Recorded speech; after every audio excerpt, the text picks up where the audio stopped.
दादा कार्यकर्ते इकडे यायला लागले. कार्यकर्त्यांना काय आवाहन करायला पाहिजे? मी सर्व कार्यकर्त्यांना विनंती करतो, आपण अजिबात हॉस्पिटलला येऊ नका, कारण हॉस्पिटलमध्ये इतरही सर्व पेशंट आहेत आणि आत्ताच जसं डॉक्टरांनी सांगितलं की पवार साहेबांची तब्येत आता नॉर्मल आहे. ICU मध्ये पवार साहेब नाही आहेत, एका प्रायव्हेट रूम मध्ये आहेत. आत्ताच त्यांच्याशी मी स्वतः चर्चा करून आलेलो आहे. त्यामुळे कुठेही काही घाबरण्यासारखं, टेन्शन घेण्यासारखं अजिबात नाही.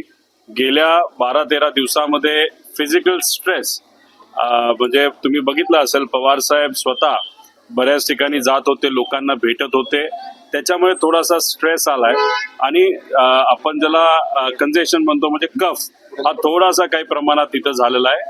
आता पुढच्या काही वेळामध्ये रिपोर्ट्स येतील.